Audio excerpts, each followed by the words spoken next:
Welcome to another episode of the I'm F.I.N.E podcast, where a couple of knuckle-dragging veterans unpack the world of mental health as unprofessionally and informally as possible.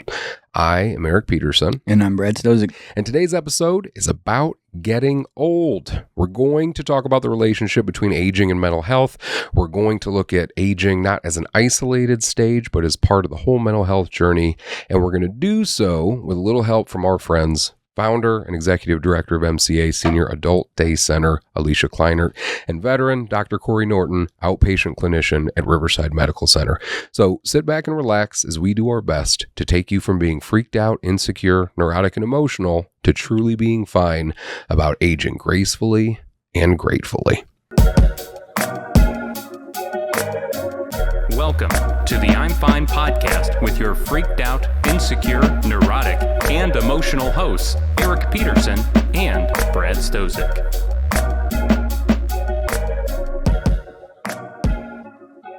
I feel like we should have music like in between there because it gets edited afterwards, but like because we're just doing it, it's just silent. Well, you make your own music every time. Elevator music, I'm telling you, some just randomly hairband rock music. Yeah. We do something. Just a transition. Sure. Well, the blues. And we could do any of that. What we should do is probably the happy birthday song, because it's Brad's birthday today. It's Brad's birthday today. He is 20. How old are you, Brad? 21. 21. 21. 21 years old. Look at him. It's a big He's one. doing so good. After the podcast, now. So proud of you. What is your real birthday? My real, how old am I for real? Yeah. I am 32. 32. Man, to 32. live to be 32. I know. I wish I was 32. Happy birthday, man. Thanks, did you have a dude. good birthday? I did. We talked about it a little had bit a great outside. birthday. You had Yeah. a pretty relaxed birthday with the family. Heck yeah, dude. A date with my wife. Ramen. Man. Dude, day date's the best, man. Yeah. I love Yes. day dates, man. Yep.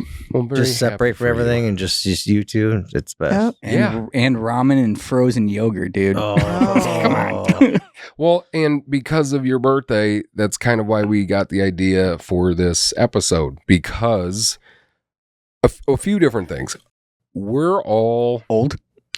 Nah, we are all. You're probably the the youngest one in the room. You are like a little Yeah. fawn. Like Yeah. you again know Ice Cube primarily as an actor. Aren't you like 3 years older than me? I'm like 4 years older than Whoa. you. So you watch your tone. So Sorry. you both Watch are your younger tone. than yeah. Yep. But we're also at the weird stage of life where I feel like some of us are understanding how important our parents are, parents, grandparents, and we're watching them, we're losing them. Yeah.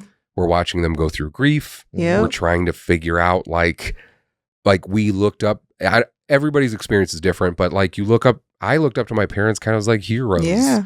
Like Yeah. they were unbreakable. Yep. And then to watch them go through the stages of aging Yeah. is heartbreaking It is. for me. They start to slow down and Yes. then they start turning gray and Yeah. then they start asking you things like 15 times in 3 different days, the Yeah. same thing. It's like, Yep. damn. It's hard. Repeating Yeah. the same stories. Yeah. Yeah. Or yeah. on the flip side, unfortunately, like for my dad and your mom, Eric, some parents don't make it. That, my dad was 63, 62 when he passed, so Yeah. he didn't even get to have the Early like. 60s. Yeah, Yeah. man. My So- mom Same was with my wife. 41. But yeah, When she passed? Yeah. Jesus. I was I'm sorry. 18. Yeah. I'm so sorry. So she It's- didn't even get to get old. Did you, if you don't No, mind me sure. asking, was she with your father at the same time? Yeah. They So stayed did you married. have to watch? I had to watch my him? dad go through that grief. She was sick. So he started grieving early Yeah. because of her illnesses. And so he checked out a lot. And he was a truck driver too. So, watching, this male, this strong guy, Yeah.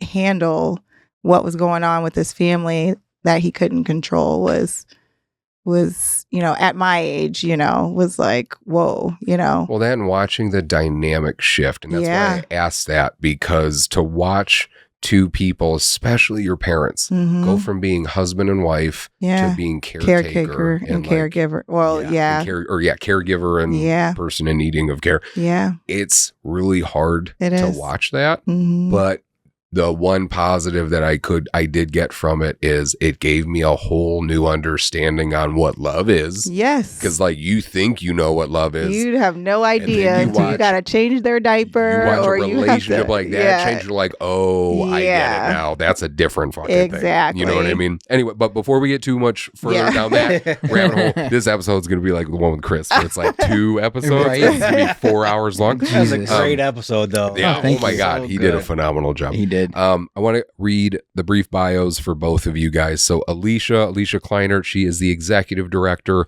of MCA Senior Adult Day Center, a nonprofit organization dedicated to making every single day meaningful for seniors and their families in Kankakee and in the Kankakee community. And Dr. Corey Norton, outpatient clinician at Riverside Medical Center, who has a broad mental health expertise across the lifespan, including veterans and hospital-based care. Bradley, birthday boy. Yes, sources. sir. What do we got? We have the CDC, the National Institute on Aging.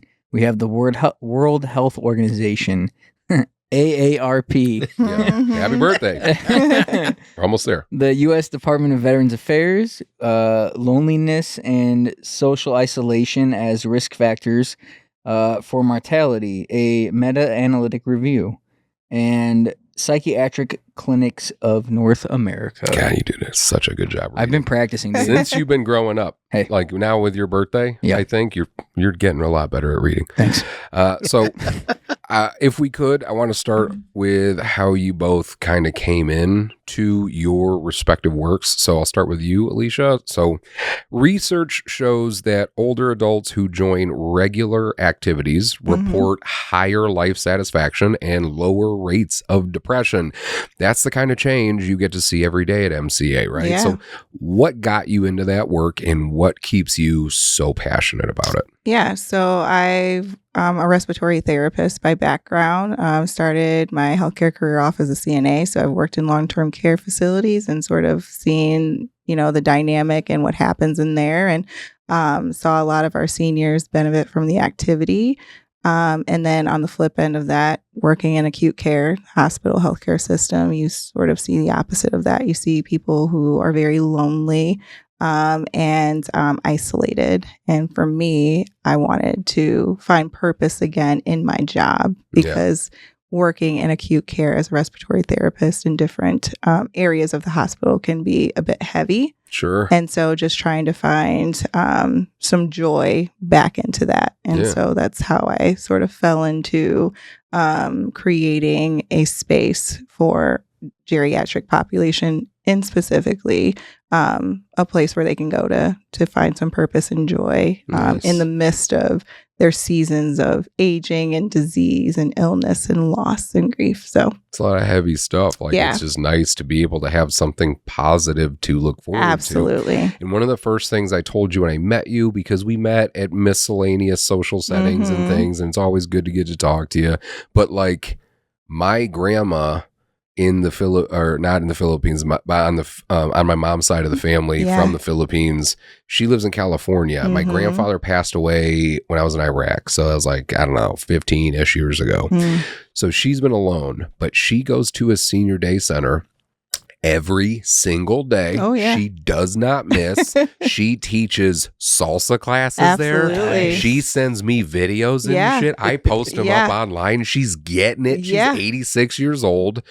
Does not like she's just there having such a good time, and when she posts up the videos, like you can tell everybody that's there is just really happy They're to happy. be there. Yeah. So to be able to have that space, a space like that in our community is really valuable, I think. Absolutely. And I commend you very much for that. Thank you. Is that what keeps you so passionate about Absolutely. it? Or what? Okay. Yeah, it's definitely the seniors and my gift and ability to be able to create that space for them where they can come in and be very doubtful or just unsure of the situation or the people in it, and them leave the end of their trial day smiling and wanting to come back. So it's like, that's what it's about, and that's what keeps me going and what keeps me wanting to provide better quality services for them.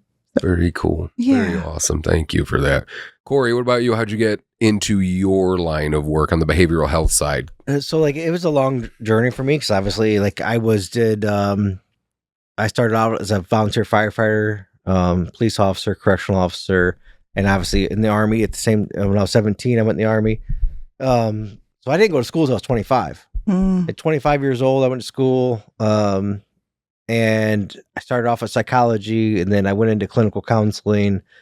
And so I started off that, and I loved it. I just enjoy helping people. That was my thing. And then, 6 years ago or 5 years ago, I started my PhD.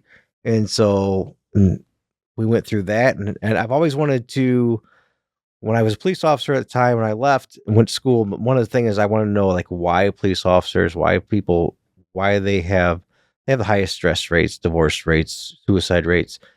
Why? What is being done It's about like that? almost an impossible job. Right. Yeah. And so that's what my dissertation was about. Yeah, Was resilience and first responders. And so, and then when I started working at Riverside 8 years ago, I started working in mental health, and I was doing intake and in the ER, and it just became a passion. Like, I'm here to help you, whether I can admit you or discharge you or whatever. I can give you resources, whatever I can do for you. And I just have grown from that. I've been there just over 8 years now, and I've just been like, helping people just gives you such a reward of satisfaction. No matter, and I don't want praise for it. I don't want any of that. And because I actually just filled out this new form because I just switched jobs on Monday, and Riverside's got this form like, what can we do? How do you want to be praised? It's not necessary. I'm here to do my job and go home. I don't need. You praise. need enough validation if you have a difficult job to remind you why you do what you do. Because I think when you do something that's very heavy emotionally, it is good to have reminders like, okay, all right, I feel a little recharged now. Yeah. You know what I mean? But there's the other side of that. And we were talking about this a little bit outside. Like, you don't want to get too egotistical about it either. But it's difficult work. And you and I met in the emergency room. I'm almost positive with a veteran that I was working with, and it was before we had the relationship that we have with Riverside now. And I was just kind of going with these veterans that were struggling, and we would go to the hospital together, and then I would talk and see if they had any other veterans on the staff that I could talk to. And I forget that we connected on some veteran, and I told you about what we were doing. We had similar backgrounds. I don't know if we weren't I in know the the same veteran you're units. talking about, but I'm not going to say his name. But Yeah. And we've talked to we've connected with him a few different times in the emergency room, and so there was definitely and then we just kicked off, and that was a couple years ago. And and then you started getting involved with that. And then now, because of you, like, whenever we would respond to a crisis call at Riverside, like I'd call you. Thankfully, if you're there working, they would let you help out, come down to respond, check in on the guy, or you would reach out to us like, hey, we got a vet, like, because of some of the veterans that we've had referred from Riverside, one of them was suicidal, and we got the call because he was suicidal. And after we responded to the veteran, we found that the veteran was suicidal because they were homeless. And so when they got out, we got them housed. Now that's doing pretty fucking good. Yeah. You know what I mean? And it takes so many organizations, so much communication, so much time, so much effort to make that happen like that. You know what I mean? So it's just very appreciative for both of you guys. So thank you guys again for just being on here and helping us, talk about this type of stuff. Now, in line with that, like you were talking about, Corey, being a veteran, being law enforcement, it seems like, and we've seen research that shows that when mental health providers share lived experiences, like being a veteran, law enforcement, whatever the case may be, it can really help build trust in a lot of those specific demographics. How has your background shaped the way that you approach your current work? So, like, I have like such a strong background and everything, but anybody you approach, no matter what kind of background you have, there's common ground somewhere. Right. You just got to find that common ground.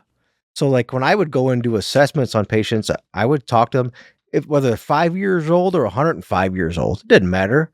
If they're 5, 6, 7 years old and they're watching Bluey on TV, I have a 7-year-old daughter. I'll connect with them through Bluey. Yeah. Guess Bluey's they're talking to me. Bluey's the best. I love Bluey, man. I don't like the dad because I feel like he sets impossible expectations. Dude, Bandit sets up way expectations. From like a 3-day work trip, and he's like, let's build a tree house. I'm like, dude, come on. All right, sorry. Anyway, go ahead. So, like, there's always common ground no matter what background you're from, no matter what politics you believe in, no matter what, there's always a common ground somewhere. And so you just have to find that common ground with them. And whether it's through gaming, whether it's through politics, whether it's through TV shows, doesn't matter. The minute you start laughing with somebody, you connect with somebody, there it is. Boom, done. You're good to go. I think it's because it's authentic. Yeah. Too. Again, another thing Alicia and I were talking about outside, like those authentic relationships are important, especially when it comes to building trust. Absolutely. Which if I am going to see you, I feel vulnerable probably. So we need to establish that trust so I can feel comfortable enough to tell you about what you need to know as a clinician to make an accurate diagnosis about what the fuck's wrong with me. And like, so what I do is like, I'm not going to know bullshit. So once I talk to you and I do an assessment on you, I'm going to tell you, look, these are your options. I'm not going to let you wait for them. I'm going to tell you right off the bat, hey, I'm either going to admit you, I'm going to discharge you, or I'm going to transfer you to another hospital. Those are your options. And it's going to depend on what the psychiatrist says. It's going to depend on like what our clinical says. And that way, if they have any questions, I'm going to answer that right there before I even leave that room to go in to do whatever I need to do to figure out what we're going to do. But usually I can ask 5 questions to somebody. I know what I'm doing right. Well, and so you're I'm also pretty straightforward about it. You're also taking some of the fear out of it because you're telling them, here's what's going to happen. Here are the different options. Like you don't have to wonder what's going to happen. And I'm telling you based on this, this, and this, then we'll know where we're moving it from there. But by being upfront with them, you're building more trust with them. Yes. Because there's so many things that people just like don't tell people. I'm like, why wouldn't you? Right. Like, well, I don't want them to throw a fit. Let them throw a fit or let them act out while you're talking to them. Yeah. Because that way you can calm them down at that point. As long as you don't meet them at their level and you stay down here, you should be fine. Yeah. But some people just keep climbing with them. Yeah. And if you climb there with them, it's almost like you can't take it personal. Yeah, you can't. Especially when you're doing mental health patients, you cannot take anything personal. Yes, I agree. Or there's any addiction involved or anything like that. Like, if they're intoxicated, they're on something. You can't. It's hard. People do it, but you can't. You gotta maintain that you're here. Let them climb as much as they want, right? And then, but eventually, they're gonna come back down and they're gonna meet you back where you're at. Yeah. So I could see that. Alicia, what about you? How would you say, so like you talked about your background in respiratory therapy and everything like that. How would you say your background has shaped the way that you approach your work with MCA? Well, for me, is being with those patients in the hospitals, seeing people on their deathbed, battling illnesses, and really taking that time as I'm providing treatment and care to them. Hearing their fears, hearing their regrets, hearing the things that they wish they would have done differently, and experiencing the lack of support that they have during their greatest time of need. Yeah. And so taking that experience and processing that emotion is, how am I going to change my approach to the way that I care for patients or the way that I want to shape this business model? Yeah. And so really being mindful of those nonverbal cues and that nonverbal communication, because when you walk into a room and see a patient, you can tell if you're intuitive. There's fear there's sadness. Body language, it's everything, facial expressions. Yes. And I'm finding that there are a majority of, workers in the hospital who are just so focused on their workload or what's going on in their world that they lose sight of the patient, and they go in and they, are not aware of, where they are mentally. And so a lot of that plays a part in, their response and, how you take care of them. So, yeah, I learned when I was a paramedic for a brief time at Riverside. And one of the things that I had phenomenal preceptors when I was a paramedic. And one of the things that one of my preceptors said to me was, so at the time you had, to be a paramedic, you had basics, intermediates, and paramedics, right? Yeah. Old school. Yeah. So as a basic, I remember my paramedic saying, no, we like having a basic on on the ambulance. And I was like, why is that? Yeah. And he explained it to me like, paramedics see the world this way. Yep. They see problems this way. Mhm. They don't see it necessarily from the perspective that a basic would see it from. So sometimes the basic would catch things that the paramedic didn't think about, because the paramedic is often paramedic world, Right. thinking of all this crazy, Right. like all of the stuff that they have to think Yeah. about. And it's so easy with as complicated of a career, with as complicated of a profession as Mhm. anything in the mental Yeah. health world is. Like, I can see why you need different stages, and you need different people dedicated to those stages, RNs, LPNs, CNAs. Yeah. Like, so it works comprehensively to try Absolutely. to result in that. And then you have nonprofits. Yeah. Yeah. Like, that also have to fill in the gaps. Yeah. Because something isn't getting met. Yeah. Other things are getting met. Yeah. But it takes a lot of organizations Yeah. working together Absolutely. to really take care of somebody sometimes. And you know? when it boils down to it's a skill, and Yeah. if you're passionate about that skill, you learn that skill pretty quickly. Yep. And so then you're finding other ways to sort of fulfill that purpose and joy into your work. And so that's where you start to pay attention to your patient, and, looking at the different scenarios, what brought this person into the ER, and then you start to kind of see a pattern with, the community that you're serving and what you're seeing on the day to day, which will help shape your perspective and approach to care those clients. Well, and in line with that, so my next question for you was, so I found that 1 in 5 adults over the age of 55 Mhm. experience some sort of mental health challenge, right? Mhm. And that's a substantial number, right? Yeah. A lot of that usually goes undiagnosed. Mhm. So from your perspective, what are some of the biggest emotional or mental health issues some of your members face, and how do the programs at MCA help? Yeah, so depression and anxiety are huge. You see those, and with dementia, as it progresses, it manifests into mental health Yeah. behaviors and such. So most of our dementia patients do see psych. And so managing that on top of the, variability of someone's life, what they got going on, that social is huge. So what is their family dynamic like? Do they have a spouse? Do they have kids? Are they involved? Do they have to sell their house? Because you're looking at, all of these different components to life that still happen in the midst of aging, in the midst of, diagnosis and things like that. So that all just sort of brings to surface all of those mental health issues that you're starting to see. And so what I do in my program is that's where the social activities come into play. Yeah. That's where the circle talks come into play.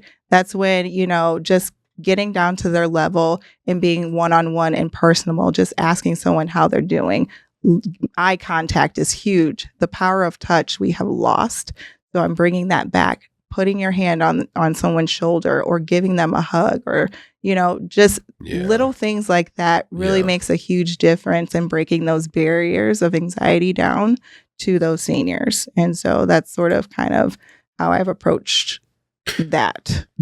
Couple of things with that. What, Brad? Yeah, I was gonna say, do you ever see like an opposite, I guess, attitude of seniors? Like reluctancy? Is that what that's a big word.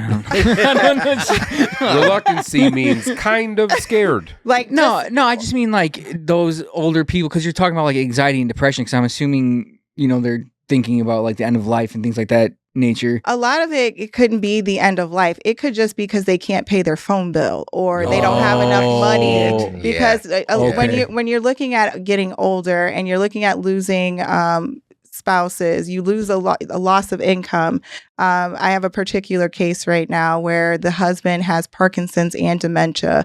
The wife was a princess wife. She paid no bills. She knew nothing about the finances, the logistics of how the house ran, and now she's all of a sudden in charge of that. Oh, yeah. And so, that's hard. yes, and so that creates just all sorts of emotions, to the point where she's, I got to put him in a home. I need to drop him off with you just so I can figure things out. Yeah. Being a veteran, people don't understand until they're in it the magnitude of paperwork and processes it is just to file a claim, just to get somebody on Medicare, just to tap into benefits through insurance, like long-term care insurance.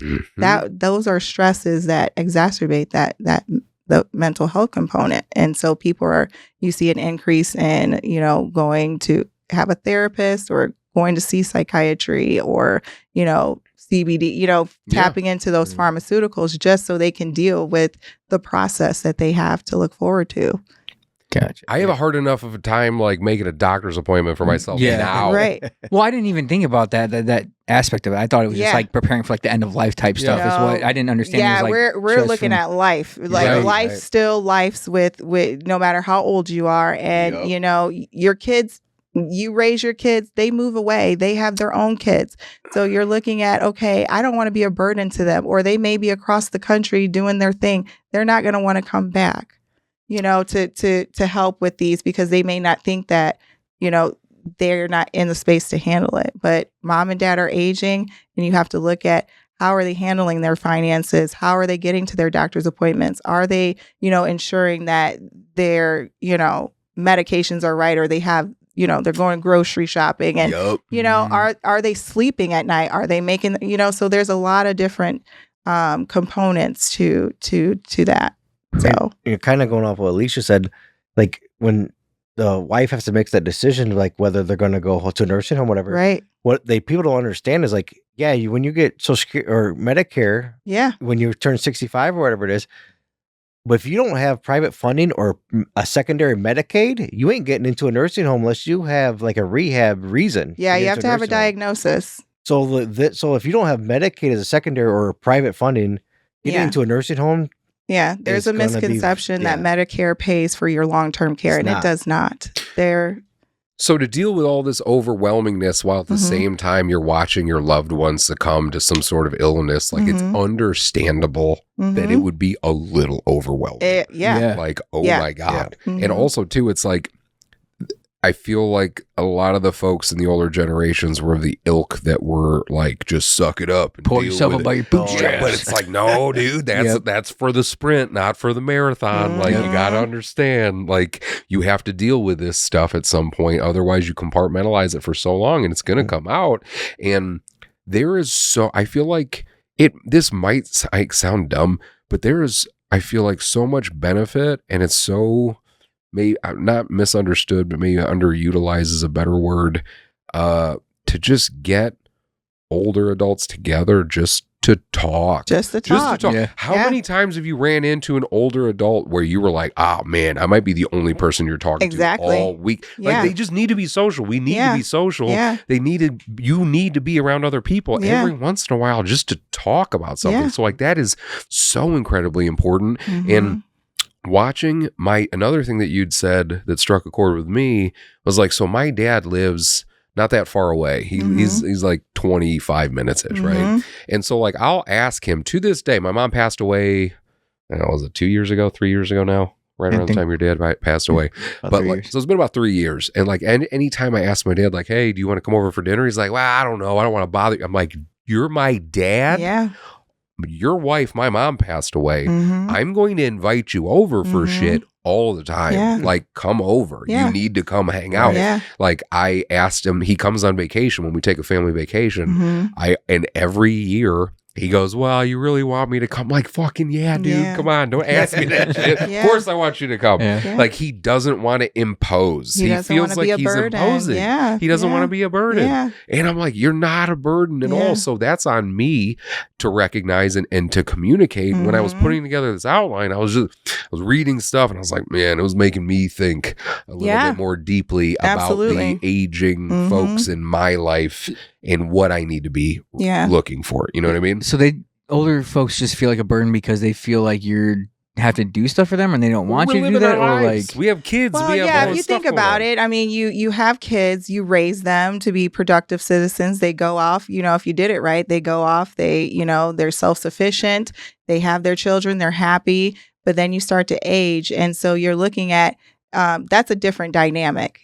I have to go to somebody who raised me and say, hey, I need help. When they still in their eyes look at you as a child, as their baby. So they, that's where you start to see sort of the sort of reservations on, okay, maybe I shouldn't reach out, or they know I'll be fine, or I'll be fine. Their kids are living their life. I won't have to. I don't need to ask them. But I mean, like, even in the instance of like you inviting your dad over for dinner, like even why would that make why would that make somebody feel like a burden if they're getting invited? I think it's because my dad and I talk, I would say 2 to 3 times a week via text or phone call or in person.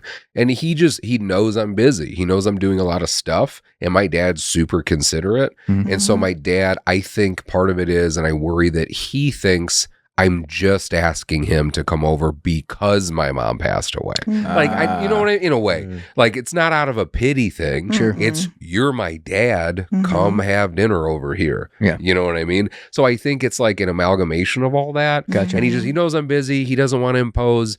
He knows that, I'm balancing work and the kids, and sometimes emergencies come up. Like, he's phenomenal at stepping in when there's an emergency and I need a babysitter for a few hours. He's like always there, but he doesn't push back there, but he'll not necessarily push back, but he'll question when I invite him over for like dinner or something. Gotcha. I think out of consideration, really, is where it comes from. You know what I mean? But good question. Anyway, but Corey, so we also found that older adults often report experiencing depression differently.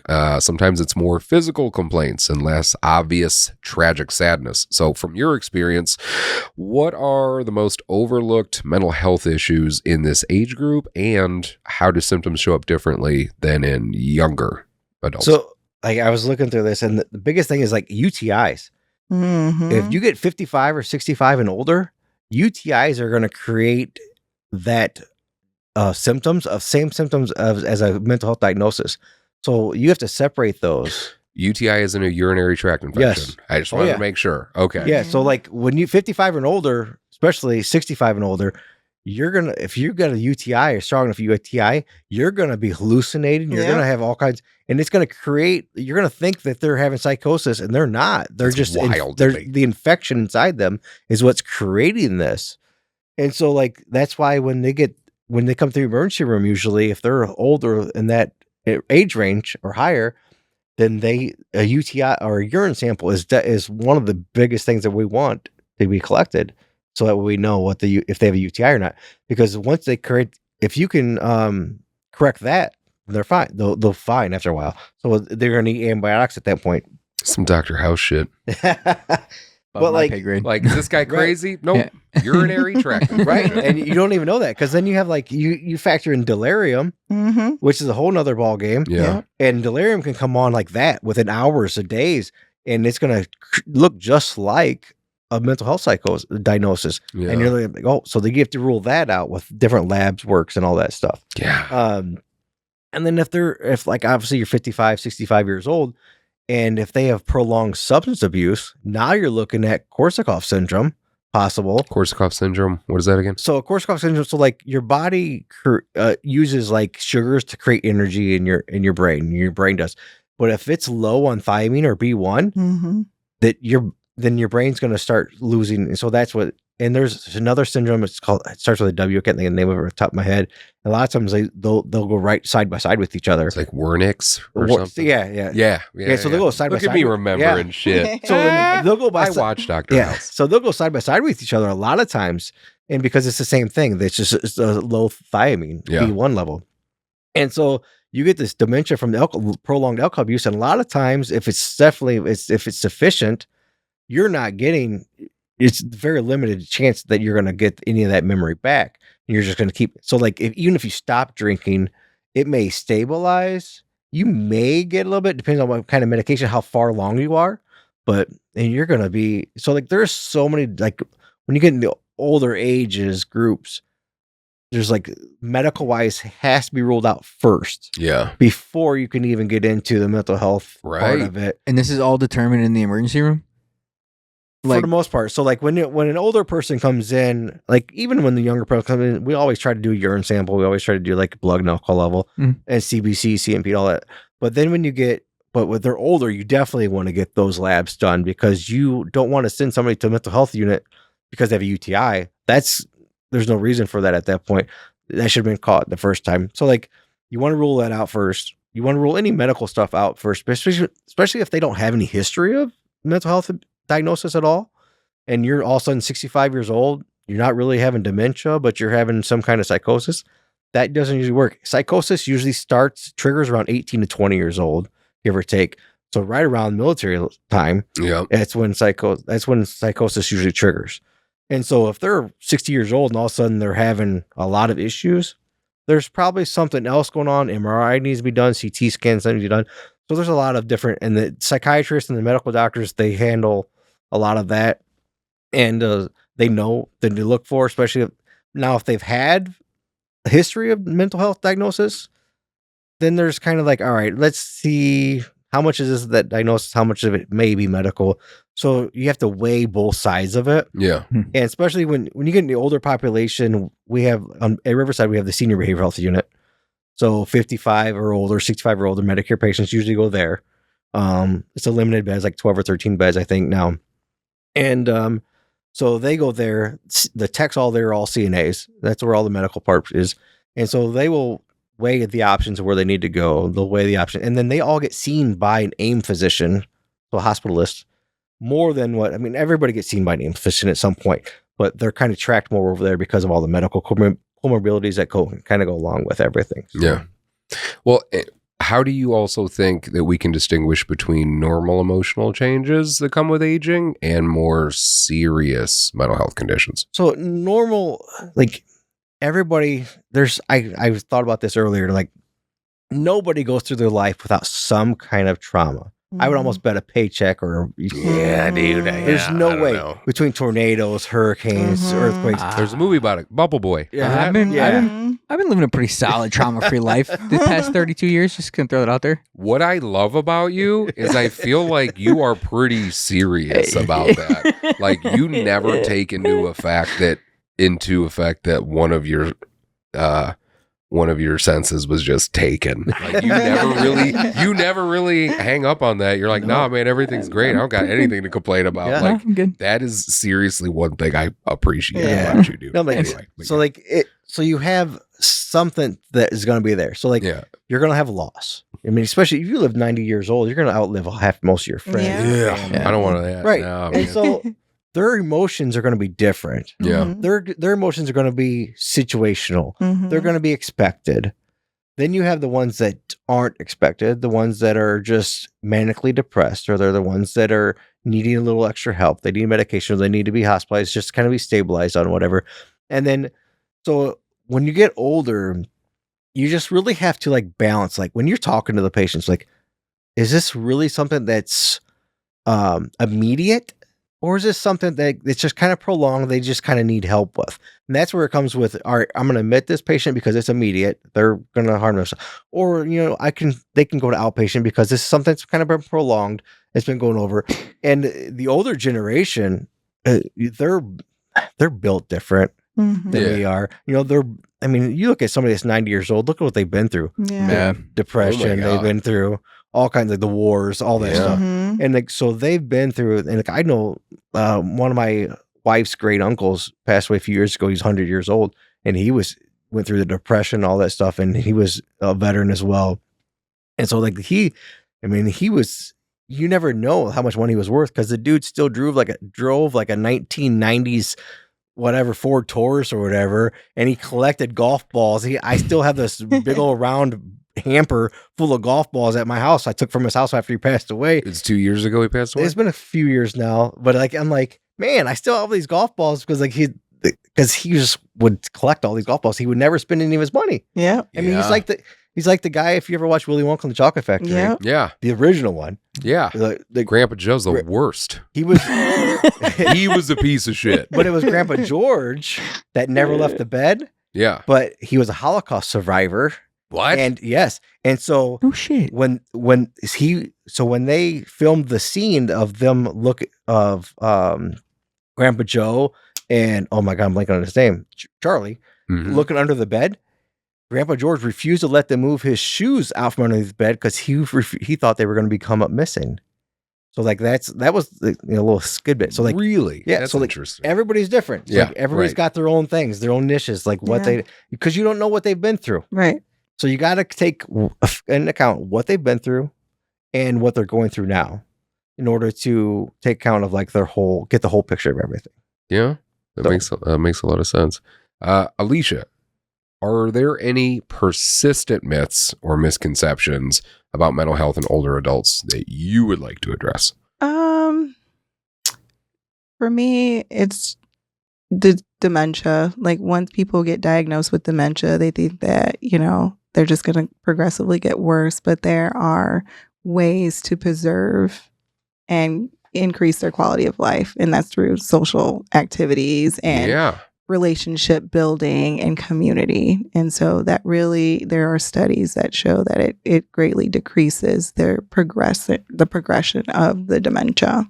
So I'm glad you brought that up, because one of the stats that I found doing this episode that really messed with me was that I found that loneliness, according to one study, loneliness can increase the risk of dementia by up to 50%. Correct. That's wild. Yeah. That no pills, no drugs, no nothing. Right. Like just go be alone, and there's like a 50% higher chance you could get dementia. Yeah. Like that. I get that a little bit in that I don't feel like any of us were ever really built for isolation. When you think of that, like the stereotype that exists about like the paranoid, crazy old vet, they isolate. They're living alone in a bedroom, by themselves, and like they don't have any communication with the outside world. Like they have, I've seen it in TV shows and movies where like they have this crazy setup to see who's at their front door because they don't want to talk to anybody, come into any contact with anybody. But it's not good for you. No. Like that's great. So since the pandemic, have you noticed a lot of changes in isolation? And I know MCA, you said it's less than a year technically, right? But how's MCA work to reconnect those people? Yeah, it's reintroducing them back into society in a way that it's not so intimidating. You think of COVID, you think of isolation. Us as humans aren't meant to be that way. We're meant to be a community, and sort of you've looked at society and we've evolved, and we have like home offices and home gyms, and we're sort of created these nests in society and neighborhoods that are in the same sort of way. We don't have fences. We don't want to see each other's backyards. We don't want to be around. It's proven to be detrimental, and so how do we reintroduce, community and just relationship, neighborly just connection? And so we start off with smaller groups. And so we create an environment where it's safe for them to come in and be able to process the fact that I'm outside of my house. This is different. There are people here. I have to learn how to interact with them, all while battling their dementia or chronic illness or whatnot. So well, and to give you a little positive praise too from like a personal testimony, there was a veteran that we are still working with, and the veteran has a wife who is dealing with dementia. And the veteran started bringing his wife, like the veteran, like we talked about earlier, was just overwhelmed. With like just life, all of the paperwork and administrative logistical shit that comes with getting older and having to take care of this, that, and the other. And then you're going to sell the house and you got to get rid of all this stuff. And then your wife, your best friend, gets dementia.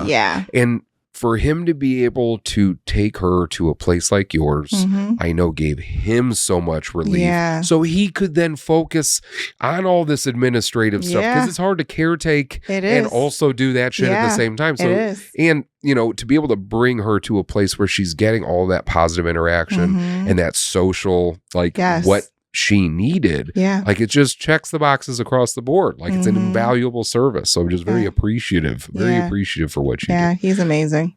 He is. His wife's amazing too. Corey, we know that chronic illness and depression can kind of feed off of each other, making each other worse. In your hospital work, how do you balance addressing both the physical and mental of a patient's health? And you kind of alluded to this a bit earlier, right? Yeah. So so I kind of alluded to it earlier, they got to do the lab draw, you got to do different, but like on the unit, if it's deemed that, all right, this is more mental health than it is medical, on on the unit, we have the hospitalist that comes in. We have the CNAs, we have the nurses up there that work with them. Because even on the senior unit, it's the only ones that have to be CNAs. On the adult unit, the kids unit, the techs are just techs. They usually have a bachelor's degree, and that's usually maybe a master's degree at the most. And then there's probably specialists at that point. But like on the senior grade, they have to be CNAs to be a tech. So they're the ones caring for them as much as possible because they need the most medical care. And it doesn't even have to be the older patients. I've seen an 18-year-old on our senior unit because of the medical needs. So like you get to it all. So you have to divide to the point where like you have the medical standpoint that need to be checked in daily. And then you get the psychiatric that checks in daily as well. Then you have the PT and OT that gets involved as well. And so there's got to be a lot of communication, a lot of back and forth. They meet every day about every patient. And so there's got to be we have what we call staffings every morning about all the patients. The psychiatrist sits down with the nurses and discusses the treatment plan for everybody. And that is the biggest one for them. Yeah. And we do it on all the units, but the biggest one is for senior because they need the most need, especially if we're looking for placement for them and because they can't go back home or they can't go back to their previous situation, whether it's assisted living. Now they have to go to a memory care so like it becomes a lot. There's a lot for whoever the case manager is on our senior behavioral unit. There's so much work for them to do. Yeah. I couldn't imagine the amount of work they have to do and all the communications they have to do with people. So you have to be able to divide all that. And you all have to work. Everybody's got to work together because everybody's got to be on the same page. So whether it's texting or calling, the doctors all work well together. So they do a really good job with that. That's absolutely, and I really praise for all the work that they do because there's a lot of pieces. The older you get, there's so many more pieces that people don't realize. And then the family gets involved too. And man, it is just like, and so then you have the POAs involved and the guardians involved and get them. And it's like, all right, so they got to be on board with everything too. It's a lot. Yeah. What are some signs that you guys think loved ones should look for that could be indicative of maybe somebody is starting to have some issues, as they age? For me, I think it's just the reluctancy to want to be engaged. Yeah. And then you're looking at appetite. They don't want to eat anymore. They're sleeping all the time. Yeah. They're giving things away. They're not really, doing the things they used to like to do, their hobbies and such. So that's when you start to kind of ask those questions and maybe seek out some resources to help with the intervention. Yeah. I can see that. And then you're like, memory wise, like, are they repeating stories, repeating phrases to you, forgetting things that are just like, oh, okay. But the family also has to understand that people get old, things happen. Yeah. Because you get a lot of family that get in denial. Oh, and you don't want to believe it. Right. So a lot of family need to understand, like, it's okay to be in denial, but you also have to accept that this is where we're going to be at. This is where we're going. Have to deal with it. And so it's, their acceptance is one of the biggest issues that I see it come across because like they don't want to accept that their dads or mom are getting older, their family members are getting older. Like it happens, and unfortunately, and that's we live and we pay taxes and we die. Yeah, but I think that's always going to be a problem. So we had some folks from Uplifted Care on, and they were phenomenal. But they also talk about how one of the issues is like getting the family to understand that somebody needs to go into hospice care and being the person, both of us being the people that have been on the other end of that, where you told us that our parent needed to be in hospice care. And then we told you to go fuck off. It's like, fuck you. It is. Yeah. How dare you give up on my family member? And all the logic in the world goes away. Completely goes away because it's just like, no, I'm not okay with that. It's so hard to accept that, which is why, like you said, it's okay to understand what stage you're in. Like, understand you're in denial right now, but you can't stay in denial. Right. You can be there for a little bit, but you have to address these things. You know what I mean? It takes a lot of discussion, a lot of sit downs, and multiple people telling them the same thing. Yeah. Kind of like helps a little bit. Because like, the case manager says that they don't mean nothing. Well, the nurse says that they don't mean nothing. Well, then the psychiatrist, the medical doctor says something. All right, so there's a little more weight.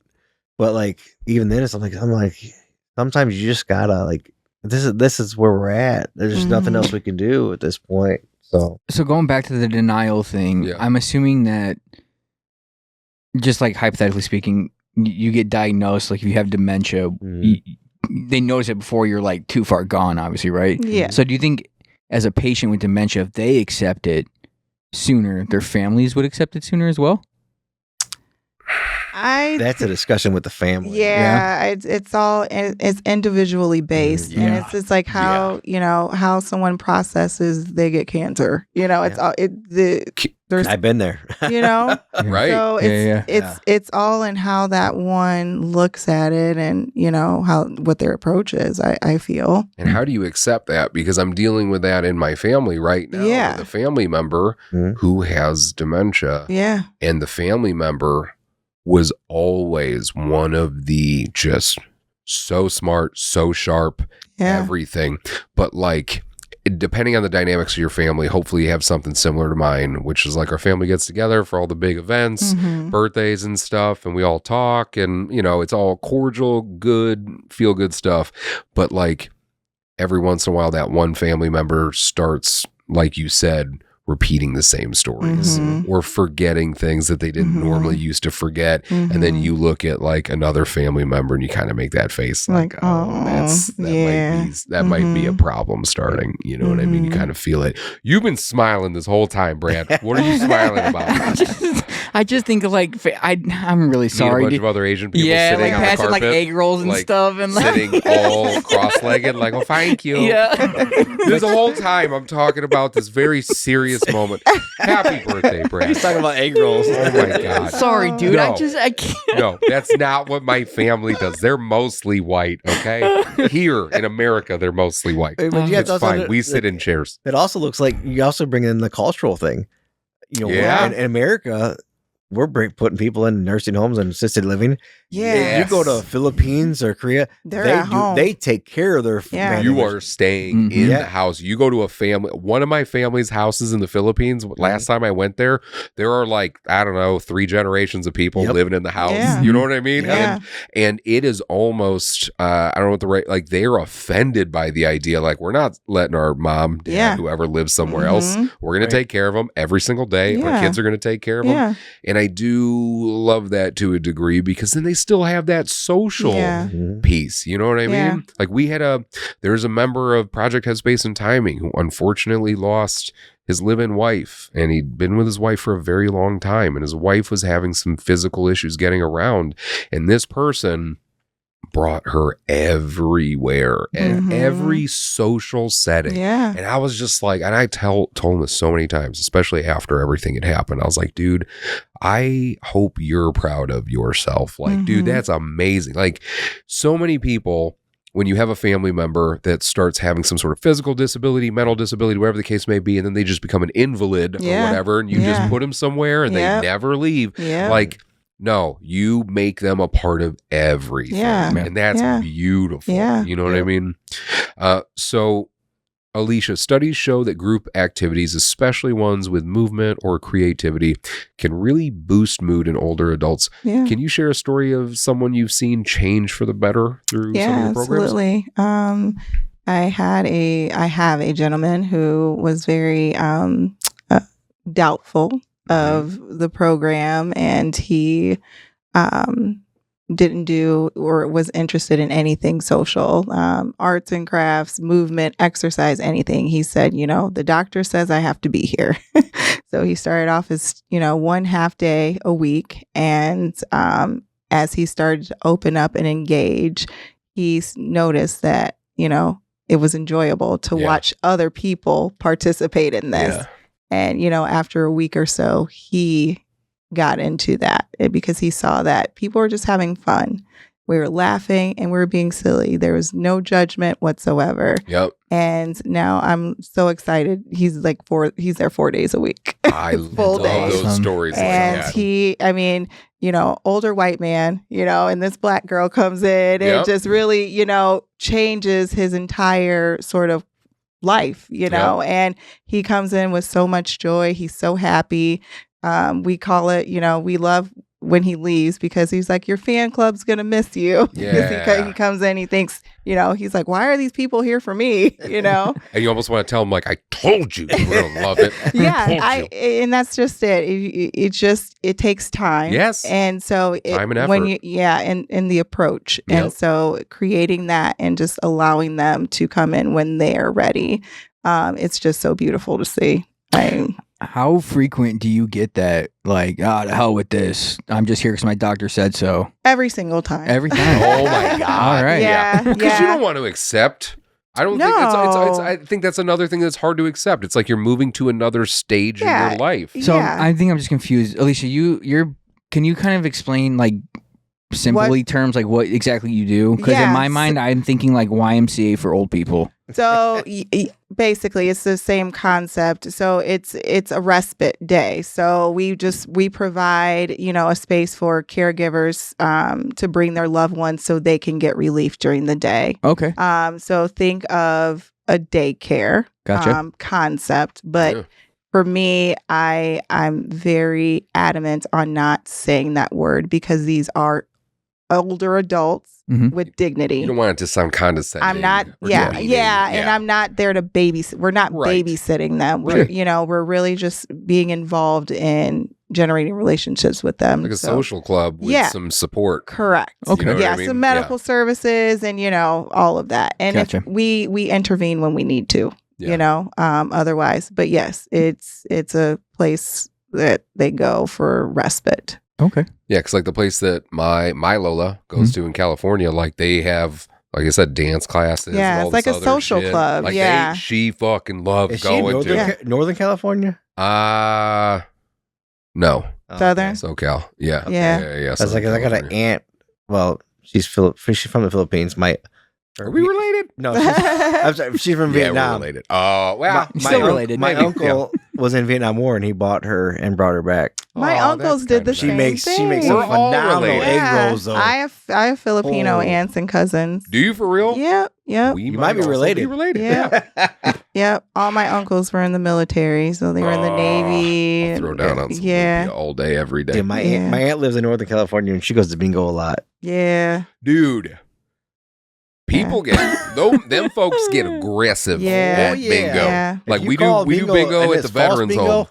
We do bingo at the veterans home all the time, and they love it because it's interaction. They're having a good time, and they're like doing some sort of activity with their friends and stuff. But they get aggressive. Yeah, they do. They don't fuck around. You know what I mean? We up the ante a little bit. We do casino days. So we bring in blackjack. I'm gonna dress up like 100 years old. I'm gonna go to casino day. Hell yeah! Like, why wouldn't you want to do fun stuff like that? You know what I mean? We do parties. I love that. We do paint and sips. I need to know when these parties are. I'm telling you, we have a good time. We have a good time. I love that. It's awesome. I say, it's so funny because when they generate relationships with one another, you start to see kind of that dynamic build between the males and the females. And, when you get to a certain period of dementia, you forget you're married, So then you go in and you see them walking each other to the table, or you see them like picking partners and holding hands. I was like, what happens at MCA stays you live at your MCA. Life. Snitch. It's just wear shorts with juicy across the booty. Yeah. Oh my! Dude, I was at the veterans home.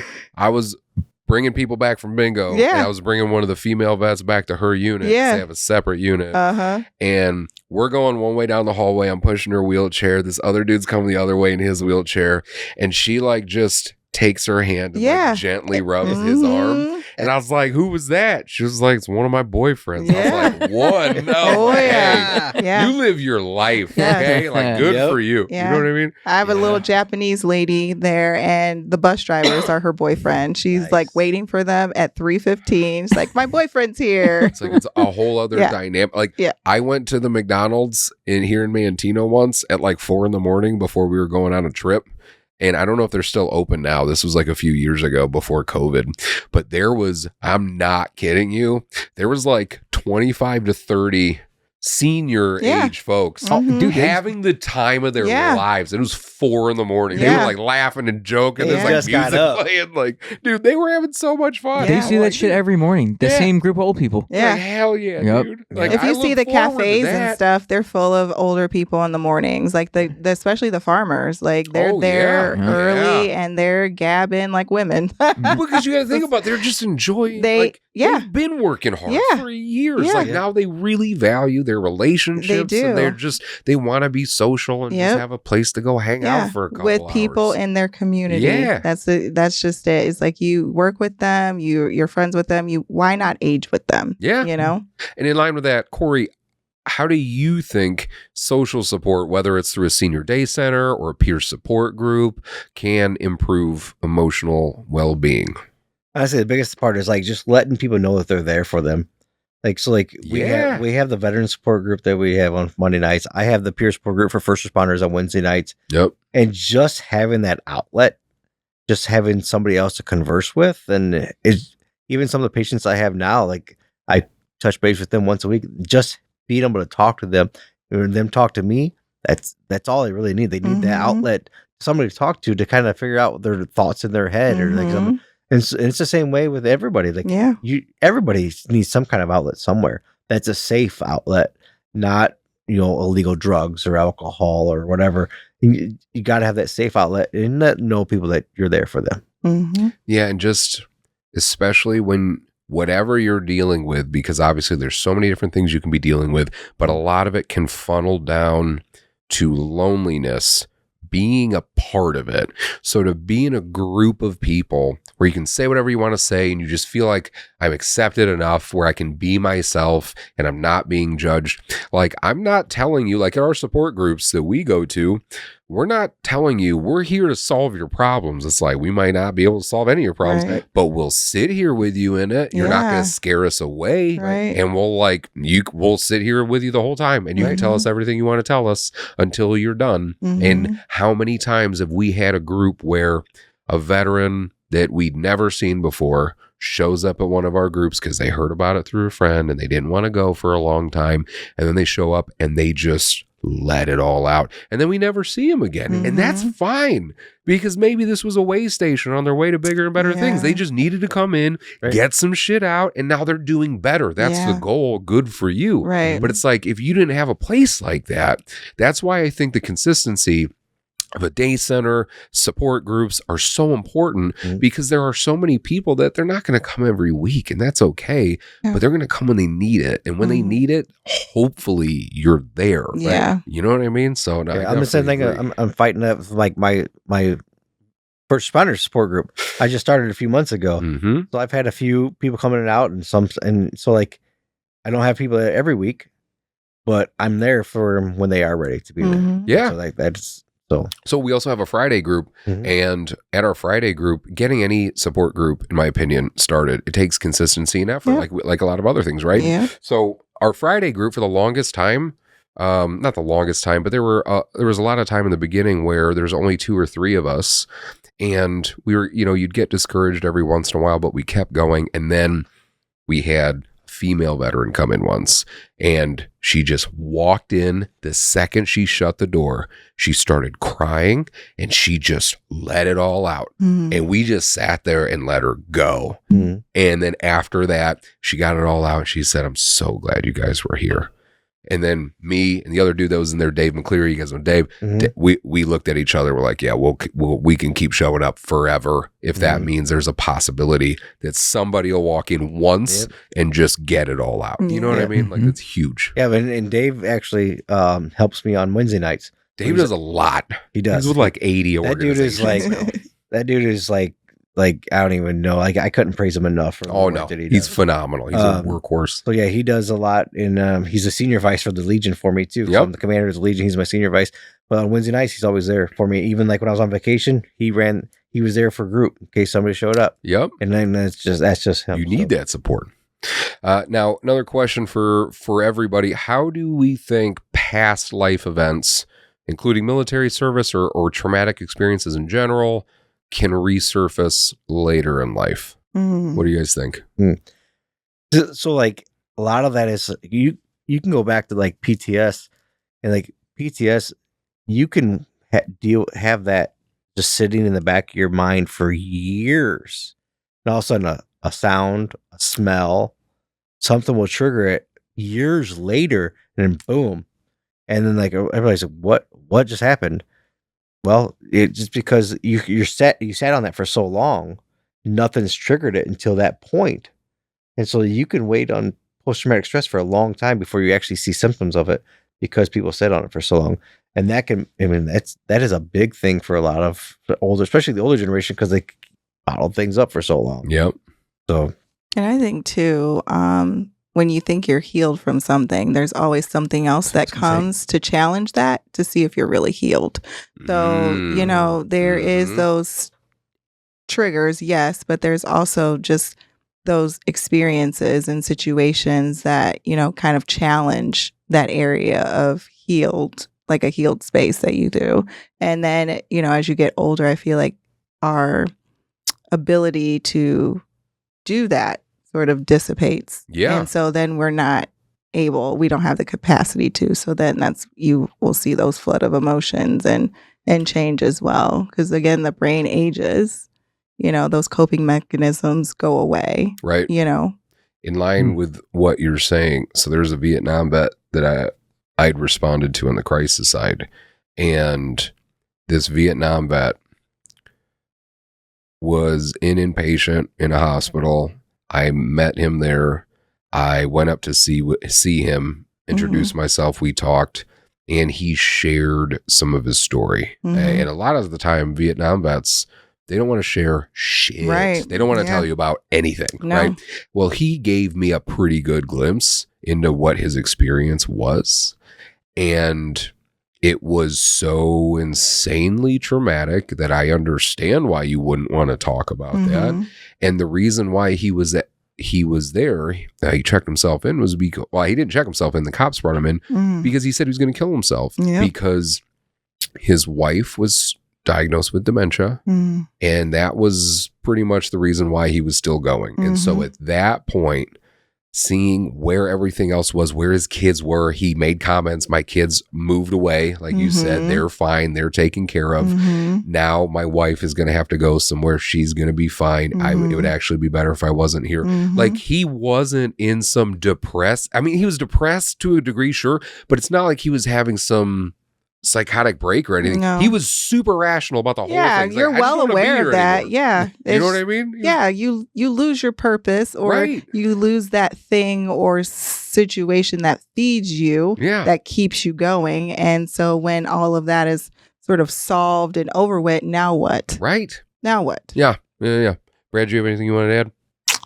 I just think no, not really. I mean, I was gonna say, I don't know, everyone sounds so smart, and I'm just like, sadness, mental health, crayons. That's because you're wearing a White Sox hat. Whatever. No, I was thinking just like, I think I could be totally wrong, but I think like things like depression and stuff don't ever go away. No. I think they're just you find new ways to cope with them. Yep. So I think it just like keeps resurfacing, right? So like people think that you go, you talk to a therapist and you take antidepressants, and then like 6 months later you're fine, but then something else happens and you find yourself in the deeper, like a depression again. And the good thing with like therapy is you get tools to cope with the depression, but I don't think it ever goes away. It depends. I mean, I think it depends on where the source is and a lot of that other stuff. Because like we've talked about, I genuinely think when it comes to dealing with trauma, when it comes to dealing with positive emotions and negative emotions, that it's a wavelength. Yes. And when you don't know how to handle things and you don't have the experience, super high peaks, super low valleys. Yeah. But as time goes on and you learn, they narrow out. Sure. Or you know what I mean? Like they get closer and closer and closer. So you're still going to have highs and lows, but they become less severe. I do think that. So, I mean, to your point, is it always there? Sure, maybe. But I feel, again, I think there's a lot of variables there. But I'm sure there are, definitely cases where it is always going to be there. Depending on the source of that fucking trauma, there are vets that I know that I've talked to that have seen or done things unspeakable, and they've told me about it. And it's not the type of thing you're going to say, well, just hang in there. Right. Yeah. Like, no, you're not going to say that shit to that person. And that is some insanely heavy stuff that they're holding on to. They're going to think about that for the rest of their life. And there's nothing you can do about it. So to that effect, you are 100% right for those folks, I think. You know what I mean? And this is why I'm just the face of the podcast. You are the face. Well, adding on to that, which is why relationship building is so important, because you get those tools for your toolkit. You may run into people with a full toolkit, and then can give you some of those tools, so which evens out those like peaks and valleys and stuff. Definitely agree. So what strategies or interventions have you both found to be most effective for helping older adults process or cope with these types of experiences? Gosh, just listening. Yeah. Sitting down and just listening. Yeah. And to that point, one thing that I know I made a mistake on with my mom before she passed away was I got in that habit of being so busy with my life that I would rush conversations with my parents. And I think everybody's guilty of that, right? Yeah. You see them call and you're like, I'm trying to make dinner. I'm trying to do this. And like, I made some of those mistakes for sure, where I would just kind of like rush through a conversation. I didn't always do that, but I definitely, like, after the fact, I think about it now. So like, just to actually actively listen. Yeah. Let them say everything they want to say. Yeah. Like, that is very, very important. I think, for sure. Yeah. That was literally what I had written down. Like, let them do them. Let them talk. Yeah. Because nothing, I mean, they're going to look at us like we're younger and we don't know a lot. Right. Like, they're going to want to say their story and they're going to move on. And whatever advice we have for them, they're going to take with a grain of salt usually. Yeah. And then there are some that will, that's a great idea. But most of them are going to be like, they're set in their ways. And like, I've been there, done that. Get nothing else. Right. That'd be different. So I'm like, all right. So like, just let them talk, let them be them. And then if you can, throw a couple words in other edgewise or kind of like agree with them or relate to them, then that's fine. Yeah, I can see that. Now, with both of you being in different like types of organizations, one working for a hospital, one for a nonprofit senior center, how do you both think that senior centers, hospitals, mental health professionals in general can collaborate more effectively? Coordination of care is huge. So relationship building in that aspect, having relationships at all levels of care, and having a space at the table for discharge planning, missions, finding out, who's in the community, and really sort of being able to communicate.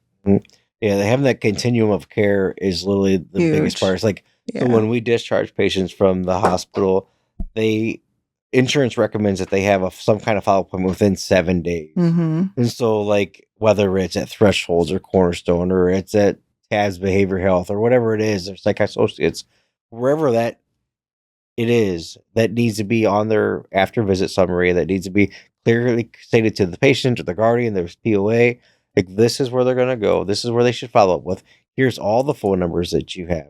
And so like, that needs to be put on there so that way they have all these, whether it's an appointment already set up for them or just a contact for them to call and say, hey, you can call these people and you can set them up.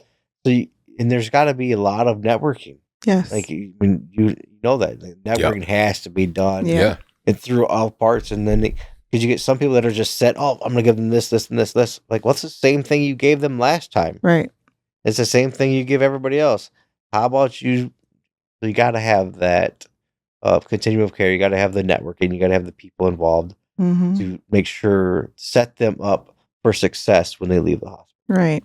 See, I think like 100 years ago, however far back you want to go, the farther back you go, the more simple kind of things were. Yeah. And so minus bloodletting. You could be a one-stop shop and handle all the things. But guess what? There are way more people now. Shit's Yeah. way more expensive. Yep. It's way harder. Yeah. And we've also learned so much more about all the different Yes. types of issues. So there are not really one-stop shops anymore. Like, I feel that the plan after the initial care is arguably just as important as that initial care, because as beneficial as whatever that initial care was, if you don't have the right aftercare plan, it can all go out the window. Yeah, and they'll be back. Right. And then again, you're going to have those issues. Mhm. And so, I just, I think the plan is so important, and to make sure that you have a solid plan forward. And also, that's also going to fall back on the patient too.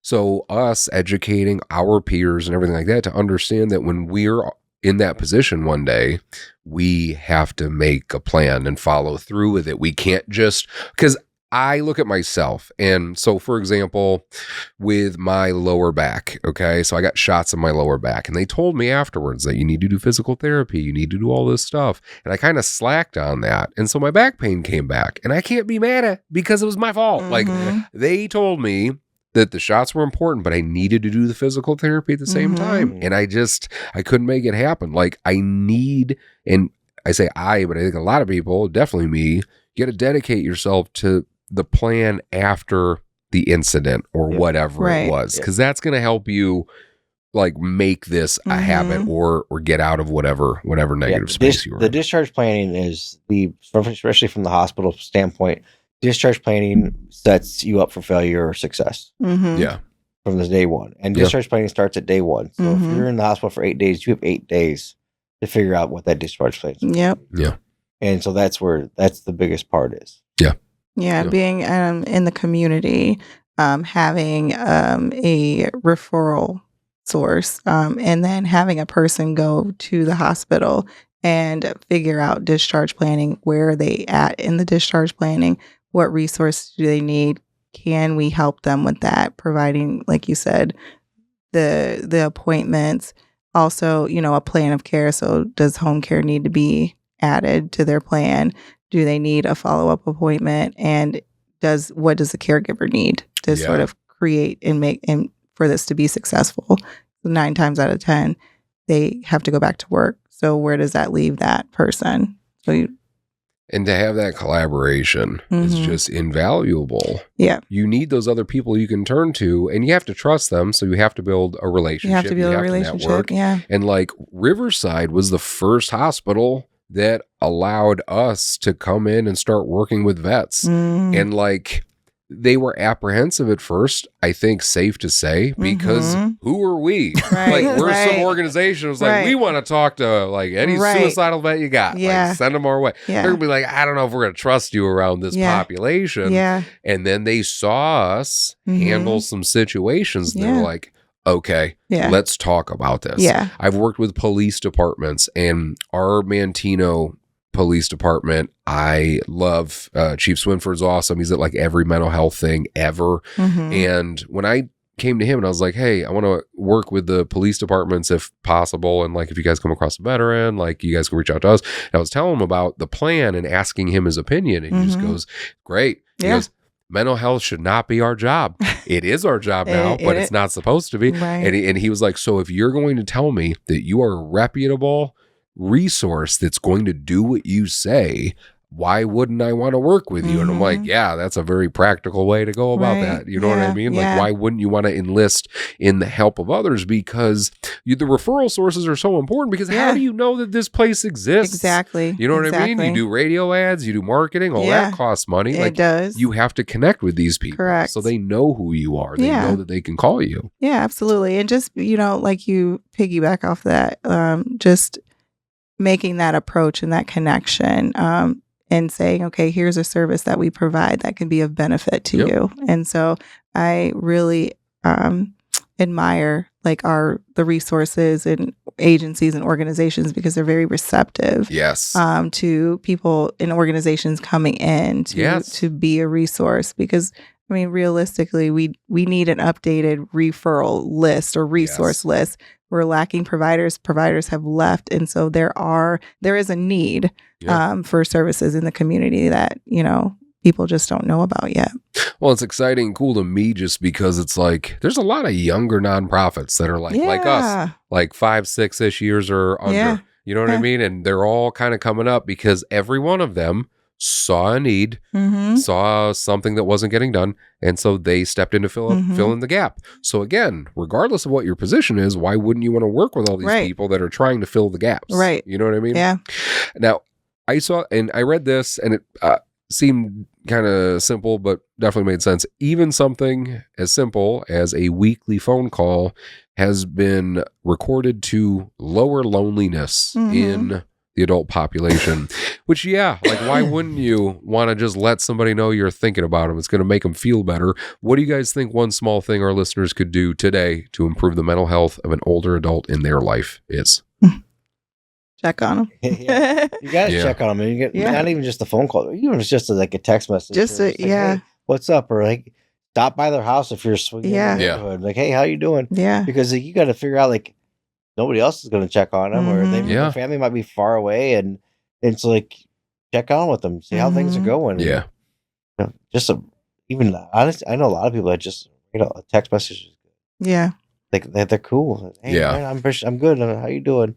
Video chat is awesome too. Chat's awesome. Teaching them how to do that too. But text message just opens up for a different type of conversation because it can be like over the course of days or whatever the case may be. Because like my dad and I will text all the time about like random sports shit, and the conversation's just about that, nothing else. But if I see something that I know he would like to hear or talk about, I will share that with him, or like send him pictures of my kids, videos and stuff like that, just to try to like make sure they feel sort of involved. You know what I mean? Because you get down this weird hole where I think social media is great for some things and not so great for some things, but there's a lot of people that still need that like one-on-one interaction. Sure. You know what I mean? So to like key them in on your life, I think means a lot too. You know what I mean? So that definitely makes a lot of sense. I try to make it a point to where like when on people's birthdays, to like actually text them and not just on their Facebook wall. Yeah. Like it's more personal that way. It is. Yeah. And I'm not always that way, and I don't. Right. But I've tried to make it. Well, it just means a little bit more. It does. I took a little bit more extra time out of my day because I wanted to show you that I appreciate you, and that's why I did this. Yeah. Every day. I do that shit every day. I haven't gotten a text from you in forever. Me either. What are you talking about? I just got your number. You might be texting my other one. Oh, that's right. I text Facebook messaged me.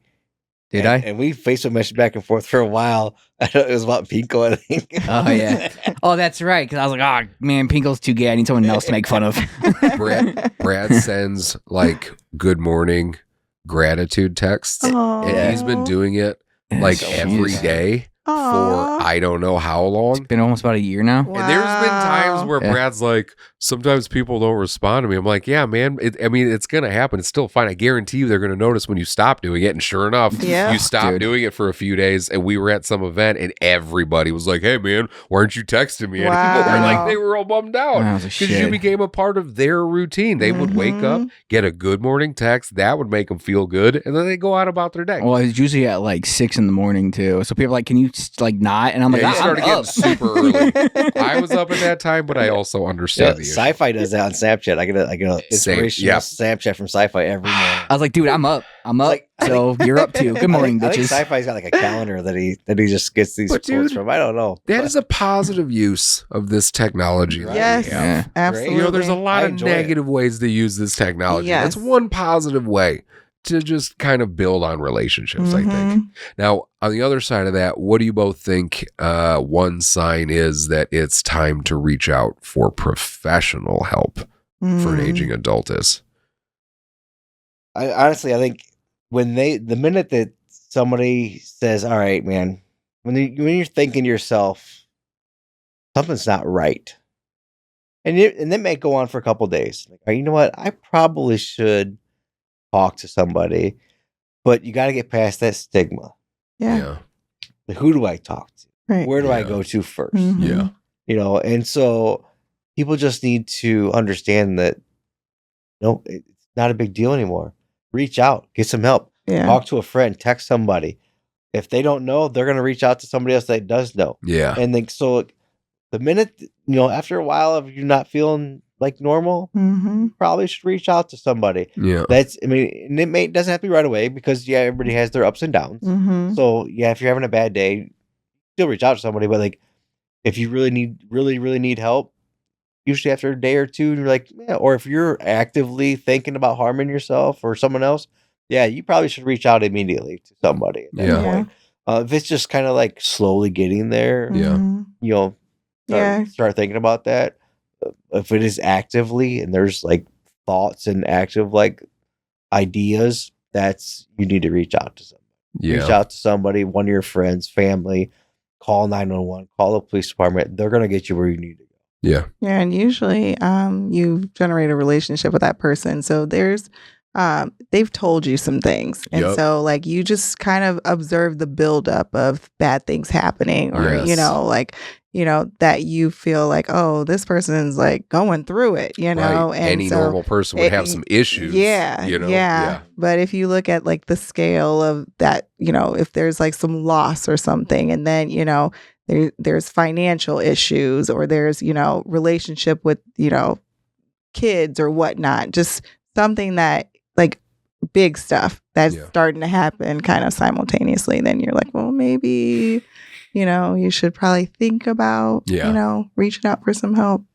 Yeah. And I think from the preventative perspective too, it's having those conversations with your family members before things get to that point. Right. In that, like, I've told my wife what I want to happen to me. Yeah. If I can't take care of myself, I don't want to be here. I'm sorry. That's my personal preference. Yeah. But communicate that with your family while you can. Yeah. Because you never know. Make sure that the power of attorney, all that kind of stuff's figured out. The will, unfortunately, you have to control what you can control. Right. And by communicating with your family what you want and asking them, what do you want? Like, it's a hard conversation to have, but asking that your aging parent, like, hey, if this happens, like, we need to know how to handle this situation. And as a millennial, I feel as though we don't take into consideration our parents when we're planning. So we talk about 401k, we talk about retirement, we talk about all of this, but we don't talk about who's going to take care of our parents. We have to, as kind of mean as it sounds, you have to look at your parents as liabilities. You look at them like, I need to figure out who's going to take care of their care. Right. In 5 years, 21% of Illinois' population will be over 65. So not only are they living longer, but they're sick. And so they're outliving their money and their resources. So you're seeing now an increase in multi-generational homes. So the kids have taken on the parents and now they're spending their money on care and, trying to figure out where mom is going to go, where dad is going to go. They're starting to stay up in the middle of the night. So it's an interruption of their routine that they've built. So how do you incorporate that? You have to look at those components and what happens when they run out of money and they still have a house. Medicaid will not cover you, So you have to start to look at those different components of that plan of care for your parents. Yeah. So. Yeah, that makes a lot of sense. I told my mom and I always talked about our plan, which was that I was like the second, and we said this like partially joking, and I guess the way the universe works, like we would talk if something happened to my dad, like that my mom would move in with us. It was like not even a question. Right. Like, don't even question it. Right. And I feel the same way knowing that it didn't happen that way. Yeah. But like working in some of the nursing homes when I was a paramedic, like not working in them, but like responding to calls there. And some of the things that I personally saw, it's hard out there. And to have a family member, aging in the last moments of their life and all they are doing is sitting in a bed watching Bonanza for 24 hours a day. Like I do too. On a 10-inch screen. Like, bro, like there's more to life than that. They don't have big screens anymore. There's something we got to do better, I feel like. But what's a Bonanza? Oh my gosh. I forgot. It's a Oh my restaurant. gosh. Are you fucking with me? It was a restaurant. You don't know what Bonanza is? I don't. What? Oh man. What? Little Joe. Never mind. The hoss. Before we wrap up, Sorry, guys. God, It's like, I told you, it's like We'll 21 educate you years after old. this. After this, we're educating you on that. What gives you hope about the future of mental health care for older adults? Places like that. Yeah, for sure. Places Yeah. like the adult place. And then like, there's a lot of continuum of care going on. Yeah. There's a lot of assisted livings. There's a lot of, and things are getting better. I think Cart is like the amount of like the criteria is always growing. The rules are always growing. So like you have your, assisted living, you have your daily living, then you have your step up to like nursing homes, and you have your memory care. And so like we're always learning. Yeah. Always learning. And as we're learning, we have to adjust to that.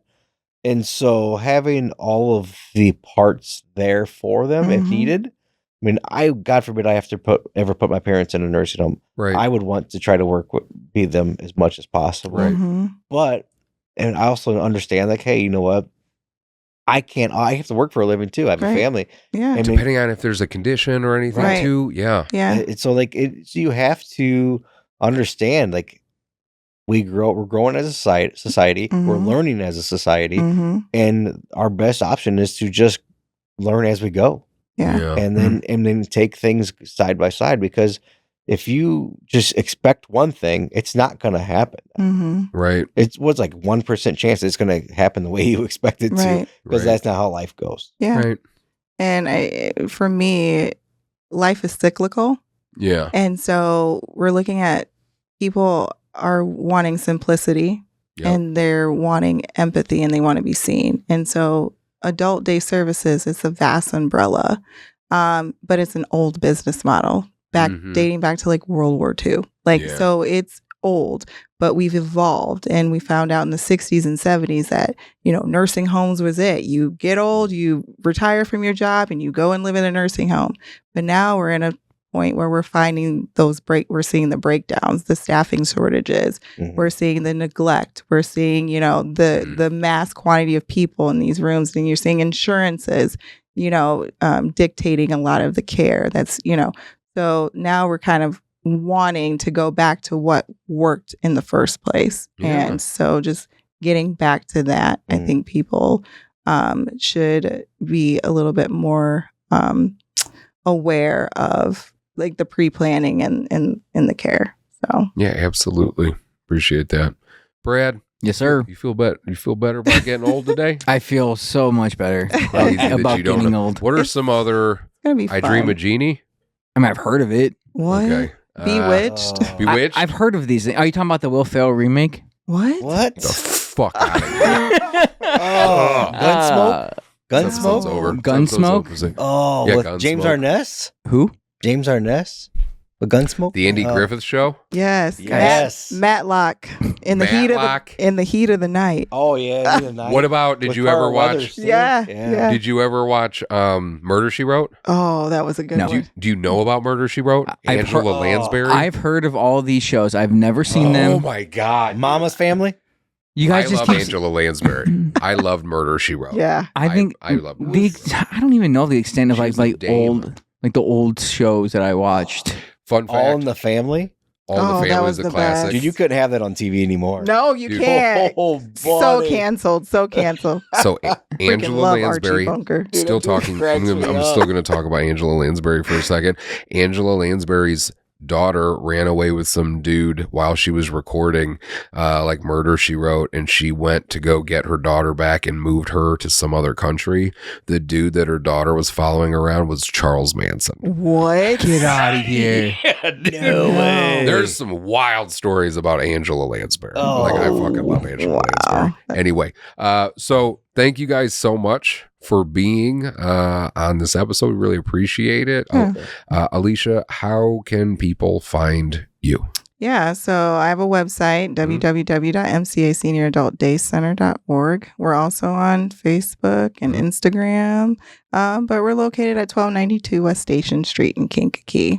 And so if somebody has an aging adult in their life that they think could be a good fit to possibly check you out, what's the best thing for them to do to learn more about you? Absolutely. To go to your website? Go to the website. You can give me a call at 779-701-9185. But we also have an open door policy. So feel free to drop by Monday through Friday between the hours of 8 and 5. And we can give you a tour, answer questions. And we do offer trial days. So we have you come in, bring the loved one in, and have them stay as long as they want so they can try the program. And like I said, it's a introduction to a space where they can come and try to find things to do during the day instead of being at home. You know what one of my favorite places about your place is? Oh, is that it's right next door to our place. Yeah, it's in the same building. I can't wait to work with you guys. I'm so excited. When we saw that you guys were moving in, I was so happy for you. I was like, that was great. Yeah, so I have some programming. I'm so excited to sort of roll out and work with the vets. There. Yeah, absolutely. Right? Yeah. I identify as a 65-year-old. Look, yeah. I got recliners, rocking chairs. What do you mean identify as a 65-year-old? That you are 65. Yeah. You can't even see me. He doesn't know. You sound old as shit. Hey, John Cena over there. You can't see me. Old. Corey, with all the different hats that you wear, is there anything you would like to plug? No, I mean, honestly, if you're, I'm at Riverside Hospital all the time. So, like, if I'm not there, I'm at the Bradley Legion. But, like, I mean, just that support group? Huh? That support group? On Wednesday nights, the First Responder Peer Support Group, Shield and Battle. It's for all past and present first responders, including fire, EMS, police, corrections, dispatchers. Because honestly, I put, a lot of people don't put dispatchers and first responders, but guess who's taking your phone call? Right. Guess who's talking to people through CPR? It's those people. They're the ones here listening to the screams on the phone. Yeah. And so, definitely the dispatchers and even ER nurses. Because honestly, they're also frontline people. Yeah, absolutely. And so, like any ER staff, Wednesday nights, 7:30 at the Bradley American Legion, 835 West Broadway. We have it upstairs in the banquet hall.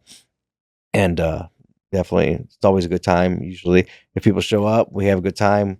And obviously, I mimicked it right off of Spartan Shield. So absolutely, man. Happy to do there. Happy to be that for it, man. It's needed. Yeah, so, that's awesome. Very cool. I know. I wish I had it.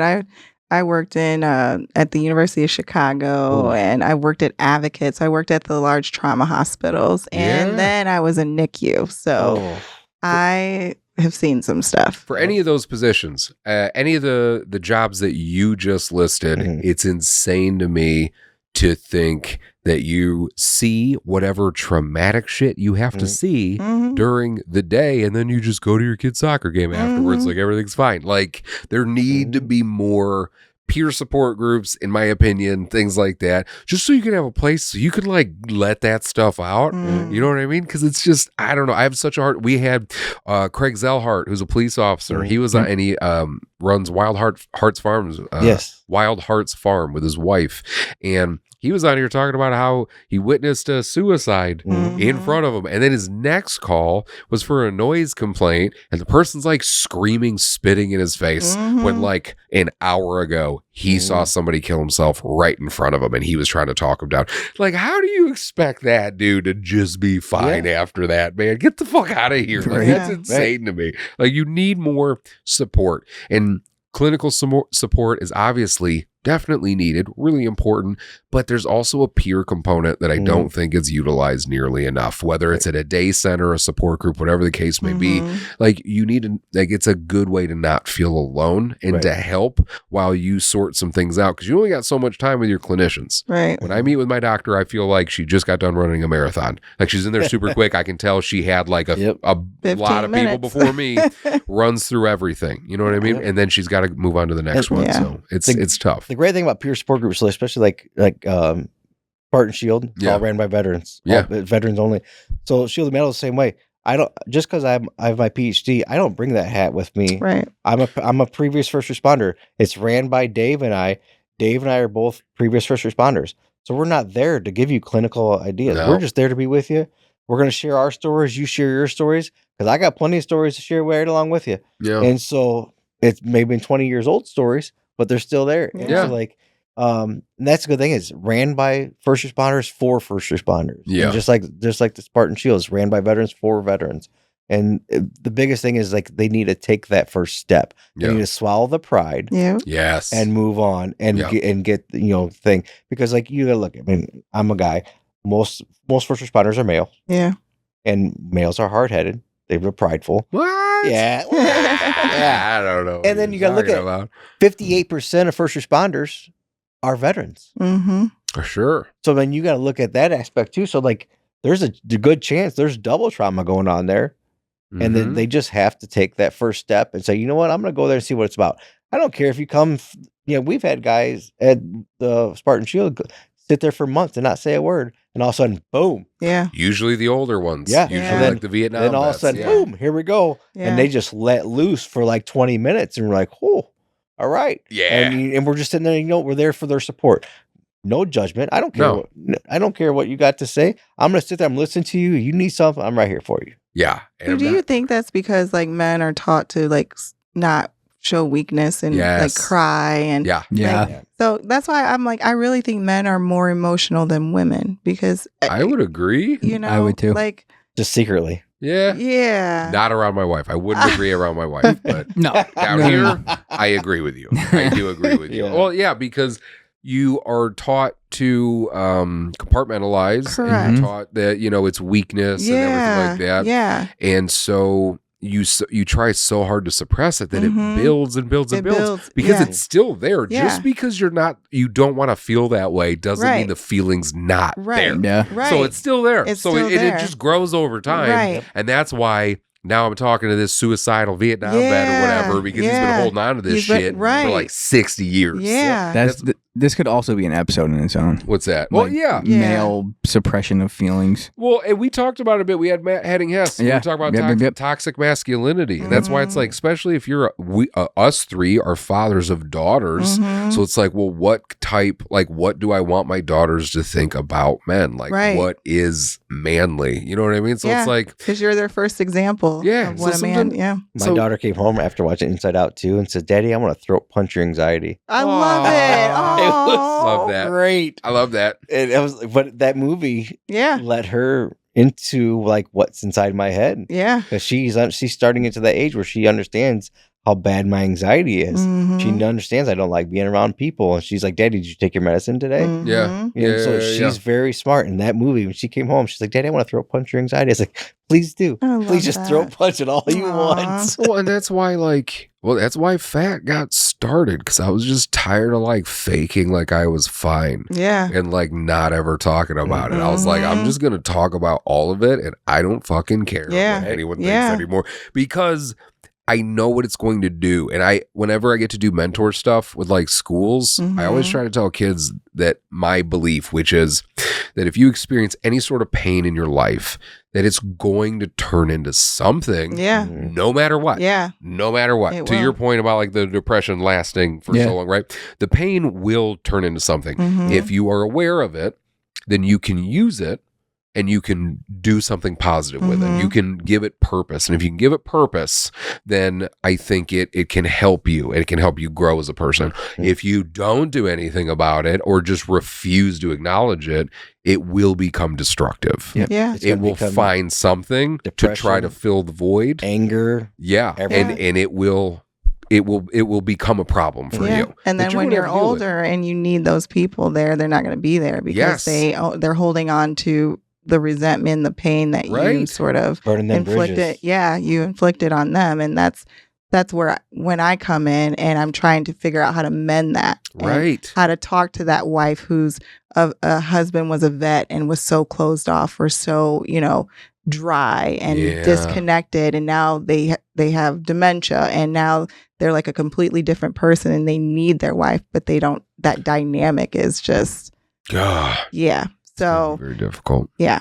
So talking and identifying that avenue for the caregivers Yeah. to accommodate, the men, Well, and yeah, caregiver support. also, because Yep. when you see a caregiver, like an actual caregiver, and you're like, oh my God, Yeah. that seems exhausting. Yeah. Like they also need their own support. You know Right. what I mean? We have Chaplain Dan Horton, amazing dude, who is a Just chaplain got a at Uplifted chaplain Care. award. Did he? Oh. 18th District Chaplain Award. Did for not the know American that. Legion. Yeah, he just got it. I got it at state convention. Because I was the district commander for 18th District for the Legion. Good for him. That's amazing. And when I was at state convention, they got it. And so like he should have it by now. I think I gave it to the the new district commander, and he was supposed to bring it to the Mantino Legion. So He's a chaplain at Uplifted Care, Vietnam veteran, and I asked him to be my mom's chaplain, and he was. That's He's beautiful. phenomenal, and Great he dude. does a caregiver support group Yep. over at the Veterans Home. I can't remember when it is, but I'll find it and I'll post that stuff up too. Yeah. So it's great to see. It's great to see all that kind of stuff. Anyway, is there anything else anybody wanted to share? Brad, think we did it? You feel good about getting old? I do feel great. Proud of you, man. Thanks, man. Still know what fucking bonanza is, but that's Whatever. fine. It's fine. Alicia, Corey, thank you guys so very much for being here. Thank you for you. the time. Yeah. Really appreciate it. Brad, happy birthday again, my friend. Thank you. I love you. Thank you. Glad you're here. And until next time, we hope you like this episode. 172nd best mental health podcast in Cambodia, according to an email I got once. I hope that you found something. You found something good.